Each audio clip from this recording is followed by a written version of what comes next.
আসসালামু আলাইকুম। সুপ্রিয় দর্শক, প্রীতি, শুভেচ্ছা ও অভিনন্দন নিন। আজ আপনাদের সাথে আছি আরএস টিভির পক্ষে ঢাকা বাংলাদেশ থেকে রেজাউল করিম। বাংলার শেষ স্বাধীন নবাব বলতে আমরা নবাব সিরাজ উদ্দৌলাকে বুঝি, কিন্তু আরেকজন নবাব ছিলেন নবাব মীর কাসেম আলী খান। তিনি কখনোই ইংরেজদের বশ্যতা স্বীকার করেন নাই। আজ নবাব মীর কাসেম আলী খানের শাসনামলের কিছু তথ্য আপনাদের সামনে তুলে ধরার চেষ্টা করছি। আশা করি আপনাদের ভালো লাগবে। তথ্যগুলি জানার পর উপকৃত হতে পারেন ইতিহাসের তথ্যসমূহ না থাকলে। ভিডিওটি যদি বড়, তবুও সম্পূর্ণ ভিডিওটি দেখবার জন্য বিনীত অনুরোধ রইল। মীর কাসেম, পুরা নাম মীর মোহাম্মদ কাসেম আলী খান, পিতা সৈয়দ রাজি খান, স্ত্রী নবাব ফাতিমা বেগম, মীর জাফর ও শাহ খানমের কন্যা, ধর্ম ইসলাম, মৃত্যু 8ই মে 1777 সন। তিনি 1760 সাল থেকে 1763 সাল পর্যন্ত বাংলার নবাব ছিলেন। সুপ্রিয় দর্শক, মসনদে বসে কখনো শান্তি পাননি মীর জাফর।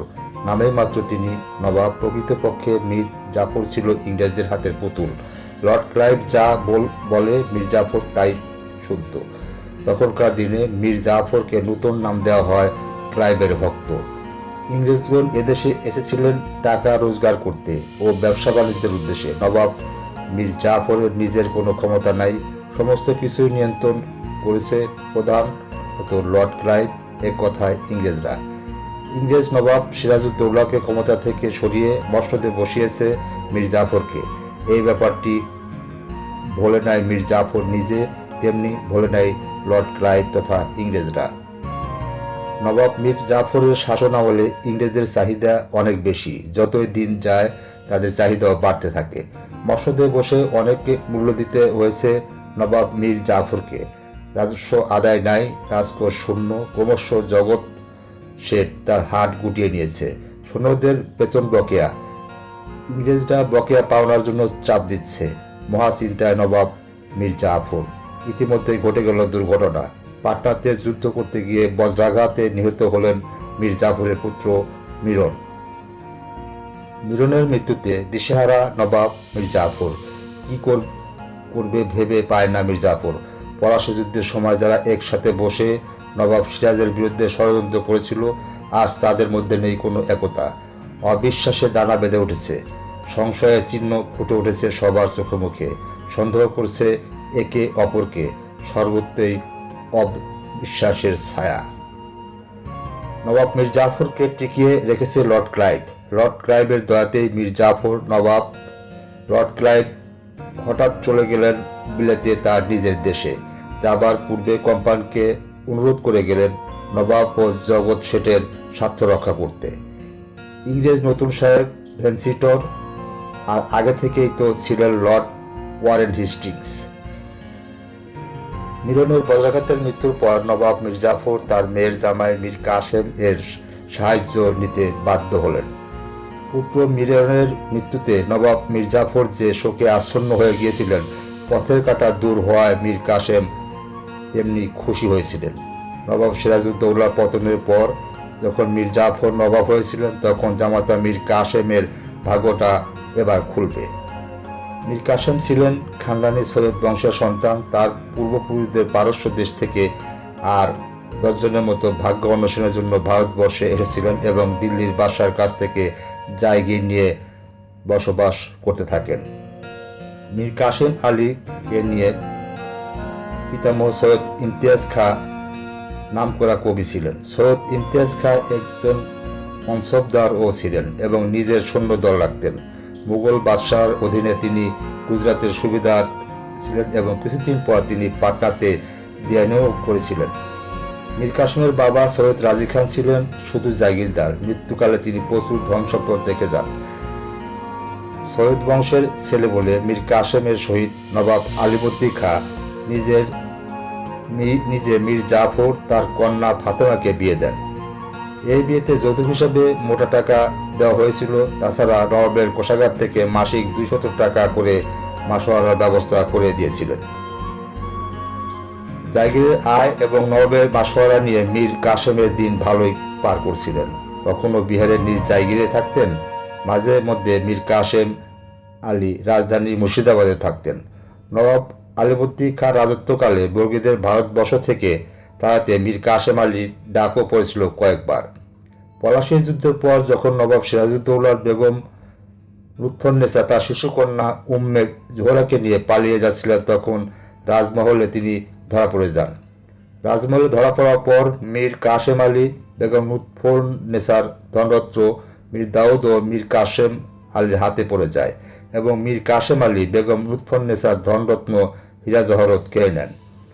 ঐতিহাসিকদের ধারণা ওই বাক্সে আনুমানিক 2 কোটি টাকার ধনরত্ন ও হীরা জহরত ছিল। এইভাবে মীর কাসেম আলী আরও ধনরত্ন সংগ্রহ করে নিজের কাছে রেখে দেন। মীর কাসেম আলীর কাছে যে পরিমাণ ধনরত্ন ও টাকা পয়সা ছিল তা নবাব মীর জাফরের কাছেও ছিল না। তাছাড়া মীর কাসেম আলী ছিলেন চতুর ও কঠোর পরিশ্রমী। তার বেগম ফাতেমাও ছিলেন সুচতুর। তারা কোনো ধন সম্পদ নষ্ট করেন নাই, বরং ভবিষ্যতের জন্য রেখে দিয়েছিলেন। নবাব সিরাজউদ্দৌলার শাসন আমলে রাজমহলে মীর দাউদের সাথে মীর কাসেম আলীকে সহকারী ফৌজদার নিয়োগ করেন। মীর জাফর ও মিলন তাকে কাছাকাছি রাখা পছন্দ করতেন না। স্ত্রী ফাতেমা বেগম পিতা ও ভাইয়ের এই কথা জানতেন বলেই তিনি স্বামীর কাছেই থাকতেন।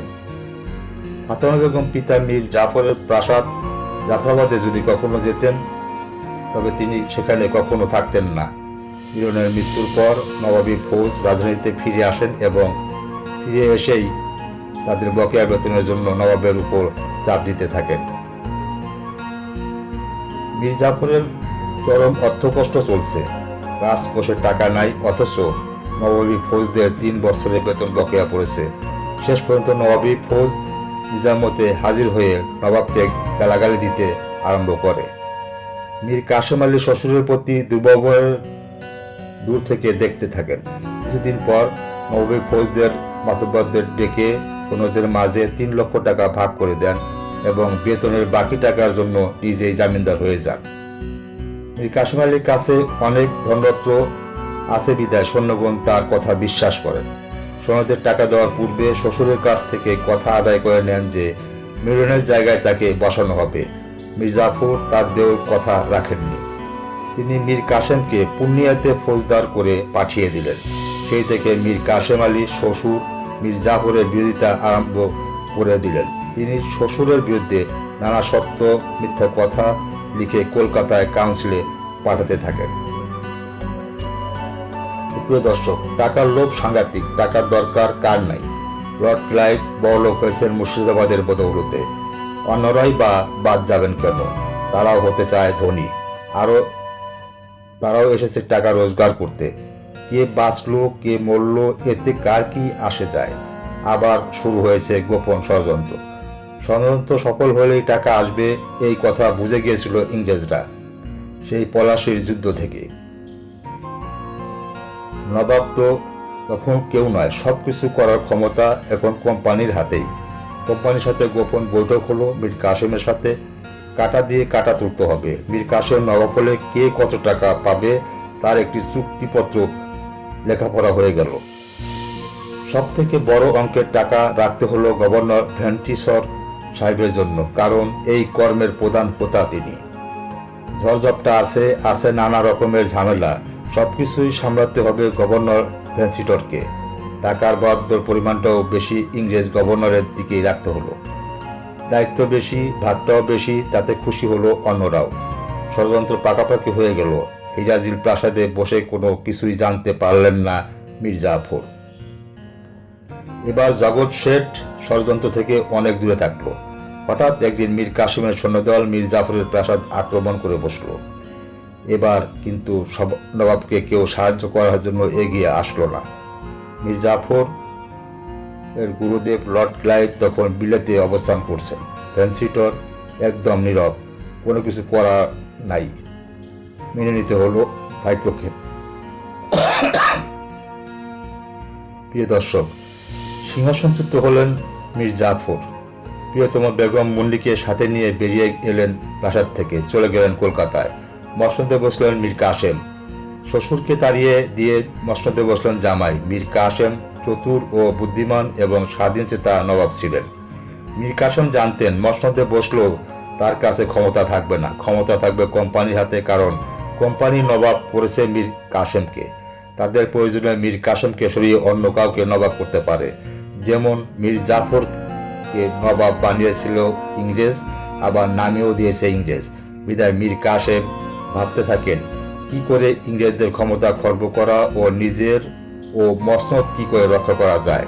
তাই মীর কাসেম 2 লক্ষ টাকা নজরানা দিল্লিতে পাঠিয়ে বাদশাহ শাহ আলমকে দিয়ে সুবিদারি সনদ আনিয়ে নিলেন।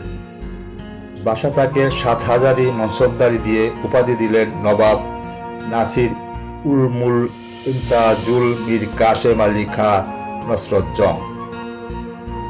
রাজস্ব আদায় কড়াকড়ি আরোপ এর ফলে মীর কাসেম বাংলা বিহার রাজস্ব আয় দ্বিগুণ করে ফেললেন। অত্যাচার উৎপীড়ন করে জমিদারদের কাছ থেকে খাজনা আদায় করতে থাকেন। টাকা আদায়ের জন্য মীর কাসেম খাজনা বৃদ্ধি করে সাধারণ প্রজাদের কাছ থেকে ও জমিদারের কাছ থেকে নানাভাবে অর্থ আদায়ের চেষ্টা করতে থাকেন। নবাব মীর কাসেম আলী সফল হন। খাজনা বৃদ্ধি করার দরুন জগৎ শেঠ প্রতিবাদ করেন। কোনো গ্রাহ্য করেন নাই নবাব মীর কাসেম আলী। যে কোনোভাবে কোম্পানির প্রভাব থেকে মুক্ত থাকতেই হবে। খরচ কমানো হলো, অনেক কর্মকর্তা ও কর্মচারী বাদ দেওয়া হলো, সকল ধরনের বিলাসিতা বন্ধ করে দেওয়া হলো। নবাব যেন বেপরোয়া হয়ে উঠেছেন। জবরদস্তি করে রাজস্ব আদায় করা হলো, রাজস্ব বেড়ে গেল অনেক গুণ। নবাব মীর কাসেম আলী সৈন্যদের বকেয়া বেতন পরিশোধ করে দেন এবং পরিশোধ করে দেন ইংরেজদের সকল বকেয়া পাওনা।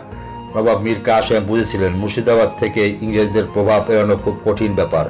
মুর্শিদাবাদের দরবার, ইংরেজদের অবাধ যাতায়াত, পাশেই কাসেম বাজারের কুঠি, কোনো গোপনীয়তা থাকবে না। মুর্শিদাবাদে বিশ্বাসঘাতকের কোনো অভাব নাই। কার ভূমিকা কোন ধরনের, কখন কি ভূমিকা হবে তা আন্দাজ করা যায় না। বাস্তব অভিজ্ঞতা থেকে নবাব মীর কাসেম আলী অনেক কিছু শিখেছেন এবং জানেন। অনেক ভেবেচিন্তে মুর্শিদাবাদ থেকে রাজধানী মুঙ্গেরে স্থানান্তর সিদ্ধান্ত নেন। নবাব মীর কাসেম আলীর পরিকল্পনা অনেক। ইংরেজদের কাবু করতে গেলে, সুবাকে বাঁচাতে গেলে চাই নিজেদের শক্তি, অন্যদের উপর ভর করে সম্ভব নয়। অবশ্যই নবাবী সৈন্যদের গড়ে তুলতে হবে আরও জোরদার করে, উৎপাদন করতে হবে, সামরিক সরঞ্জাম তৈরি করতে হবে, বন্দুক, গুলি ও কামান কারখানা। সেনাবাহিনীকে আরো শিক্ষিত করে গড়ে তুলতে হেগরি ও মার্গারি আর্মানীয় 2 জন এবং 1 জন সম্র নামে ইংরেজদের বন্দুকের তুলনায় মুঙ্গেরের কারখানা তৈরি করা হলো আরো মজবুত অস্ত্র, যা স্বীকার করেছেন অনেক ইংরেজ ঐতিহাসিকগণ।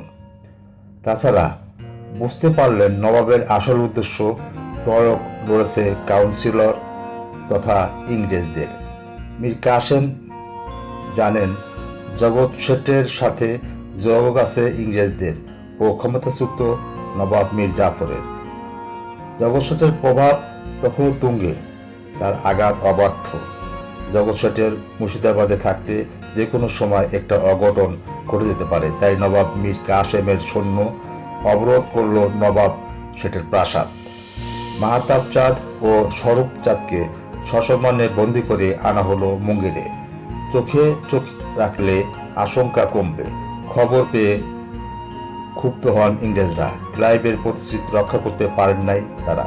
রক্ষা করতে ব্যর্থ হয়েছেন মহিমাপুরের স্বার্থ। ভেলসিটর সাহেব নবাবের কাছে চিঠি লিখে দাবি জানালেন যে অতি সত্বর শেঠদের ছেড়ে দিতে হবে। ইংরেজের দাবি গ্রহণ করলেন না নবাব মীর কাসেম। এছাড়াও বেশ কিছু দিন যাবৎ শুল্ক নিয়ে বিবাদ চলছিল ইংরেজদের সাথে। এর মধ্যে বাণিজ্য শুল্ক আরোপিত হয় নবাবের আদেশে। এর ফলে কোম্পানির স্বার্থে নিদারুণ আঘাত ঘটল এবং ক্ষতিগ্রস্ত হলো। একচেটিয়া ব্যবসা আঘাত হেনে মীর কাসেম তা হজম করা এত সহজ নয়। বিবাদ চরমে উঠল। এজন্য নাসরবান্দা মীর কাসেম সিদ্ধান্তে অটল। মীমাংসার সূত্র নাই, যুদ্ধ অনিবার্য। কোম্পানির কর্তারা ভেবে চিন্তে ঠিক করলেন মসনদ থেকে নামাতে হবে মীর কাসেমকে এবং মীর জাফরকে আবার ক্ষমতা মসনদে বসাতে হবে। 1763 সনে 19 জুলাই পলাশীর কাছে প্রথম যুদ্ধে পরাজিত হল নবাবের সৈন্য। অসাধারণ যুদ্ধ করে প্রাণ দিয়েছেন নবাবের সেনাপতি মোহাম্মদ তরিক। 4 দিন পর ইংরেজদের দ্বিতীয় দফা আক্রমণে মতিঝিলের কাছে নবাবের সৈন্য ছত্রভঙ্গ হয়ে পালিয়ে গেছে। ইংরেজ সৈন্য দখল করে নিয়েছে মুর্শিদাবাদ। 25 জুলাই 1763 সনে ইংরেজদের সহযোগিতায় পুনরায় সিংহাসনে বসেন মীর জাফর। মীর কাসেম তখন পর্যন্ত বাংলা ছাড়েন নাই। ইংরেজদের পাল্টা আঘাত করে মীর কাসেম জিততে চান, দেখাতে চান ইংরেজদের চেয়ে মীর কাসেম কোনো অংশে কম নয়। শক্ত ভিতের উপর দাঁড়িয়ে মীর কাসেম অটল। ভাগ্যের নির্মম পরিহাস, এই গিরিয়া যুদ্ধ পরাজিত হয় মীর কাসেম বাহিনী। যুদ্ধে জিততে হলে দরকার সাহসিকতা, কূটবুদ্ধি ও রণকৌশল। শুধু সৈন্য সংখ্যা বৃদ্ধি করে জয়লাভ করা যায় না। অধিক সংখ্যক সৈন্য নিয়ে জয়লাভ করতে পারলেন না মীর কাসেম। 40,000 সৈন্য নিয়ে উদয়নান্দায় যুদ্ধে পরাজয় ঘটল মীর কাসেমের সৈন্যদলের। উদয়নালা থেকে ইংরেজ সৈন্য পৌঁছে গেছে মুঙ্গেরে। এর আগে মীর কাসেম আলী পালিয়ে গেছেন। যাবার আগে চৈতার্থ করে গেছেন মীর কাসেম। একাধিক নামিদামি ব্যক্তিবর্গকে হত্যা করেন। ছুঁড়ে ফেলে দিয়ে হত্যা করা হয়েছে জগৎ শেঠকে, হত্যা করা হয়েছে রায়বল্লভ সহ অনেক জমিদারকে। রক্ষা পেয়েছেন ভাগ্যগুণে মহারাজ কৃষ্ণচন্দ্র। প্রতিশ্রুতি রক্ষা করতে পারেন নাই ইংরেজ সৈন্য, রক্ষা করতে পারেন নাই জগৎ শেঠকে। মীর কাসেম ইংরেজদের সহ্য করতে পারেন নাই। হত্যা করা হয়েছে পাটনার জেলে বন্দী থাকা 150 জন সহ অনেক ইংরেজদের। ইংরেজ কাউন্সিল ঘটনা শুনে ক্ষুব্ধ হন এবং ঘোষণা করেন যে মীর কাসেমকে ধরিয়ে দিলে 1 লক্ষ টাকা পুরস্কার দেওয়া হবে। কেউ মীর কাসেমের সন্ধান পাননি, ফলে ঘোষিত পুরস্কারও কেউ পাননি। প্রিয় দর্শক, অবশেষে নবাব মীর কাসেম যুদ্ধে হেরে গিয়ে হেরেমের সকলকে মুক্তি দিলেন এবং বেগম ফাতেমা ও শাশুড়ি শাহ খানম ও আরও কিছু বেগমদের রোহিতখণ্ডে পাঠিয়ে দিলেন। পর্দা নসীন বেগমদের পাঠানোর সময় সঙ্গে রাজকোষের প্রচুর ধন সম্পদ পাঠিয়ে দিয়েছিলেন। ইতিহাসে উল্লেখ আছে মীর কাসেম 2000 সৈন্য পাহারায়, 1500 পালকি, গরুর গাড়ি, 100 হাতি, 1200 ঘোড়া ও 3টি উট বোঝাই মালপত্র নিয়ে হরিলখণ্ডে পাঠিয়ে দিয়েছিলেন। মীর কাসেম নবাবীর স্বপ্ন মাটিতে মিশে গেল। নবাবী মসনদে পুনরায় বসলেন মীর জাফর। মীর কাসেম আলী সুজা উদ্দৌলার নিকট যে আর্জি জানিয়েছিলেন তিনি তা মঞ্জুর করেন এবং তাকে আমন্ত্রণ জানালেন। শাহ আলম তখন অযোধ্যা নবাবের আশ্রয়ে। তার সাথে যুদ্ধ হলেন রাজ্যচ্যুত নবাব মীর কাসেম। তার ত্রিশক্তি সৈন্যবাহিনী গঠন করে এবং ইংরেজদের বিরুদ্ধে পুনরায় যুদ্ধের জন্য প্রস্তুত হন। ইংরেজ বাহিনী জোকের মতো মীর কাসেমের পিছু ধাওয়া করত। বক্সার যুদ্ধে ত্রিশক্তি বাহিনীর সাথে ইংরেজ সৈন্যদের যুদ্ধ হয়। ত্রিশক্তি ইংরেজ বাহিনীর সাথে যুদ্ধে লিপ্ত হয়। এই যুদ্ধে ইংরেজদের সাথে পেরে ওঠেনি। বক্সারের যুদ্ধে সুজা উদ্দৌলা মীর কাসেম শাহ আলমের সৈন্যবাহিনী পরাজয় বরণ করেন। মীর কাসেম পরাজয় বরণ করার পর 6 বছর দিল্লির রাজধানীর বুকে পাগলের মতো ঘুরে বেড়ান। মীর কাসেম আলীর দিল্লি ও আগ্রা মাঝামাঝি স্থানে এক সরাইখানায় কঠিন রোগে শয্যাগত হয়ে মারা যান। রাজ্যচ্যুত নবাব মীর কাসেম আলীর স্ত্রী ফাতেমা বেগম ও শাশুড়ি শাহ খানম নবাবের শয্যার পাশেই উপস্থিত ছিলেন। মীর কাসেমের মৃত্যুর পর একখানা শাল বিক্রি করে তার দাফন কার্য সম্পাদন করা হয়। শোনা যায় নবাব মীর কাসেম আলী 2 পুত্র, স্ত্রী ও শাশুড়ি দিল্লিতে শেষ অবধি বাকি জীবন কাটিয়ে গেছেন। প্রিয় দর্শক, আমার জ্ঞান সীমিত নগণ্য। ক্ষুদ্র জ্ঞানে নবাব ও জমিদারদের ইতিহাস ও অন্যান্য বিষয়বস্তু বর্ণনা করা খুবই কষ্টকর বটে। আমি দার্শনিক বা ইতিহাসবিদ নই। তবু আমার লেখাতে যদি আমি তথ্যগত কোনো ভুল করে থাকি তবে নবীন হিসাবে ক্ষমা করে দিবেন। ভুলগুলো ধরিয়ে দিলে আমি অবশ্যই শুধরে নেবার চেষ্টা করব ইনশাআল্লাহ। সবার কাছে দোয়া ও ক্ষমা প্রার্থনা করছি। আজ বিদায় নিচ্ছি। দেখা হবে নতুন কোনো অনুষ্ঠান নিয়ে। ভালো থাকুন, সুস্থ নিরাপদ থাকুন। আল্লাহ হাফেজ।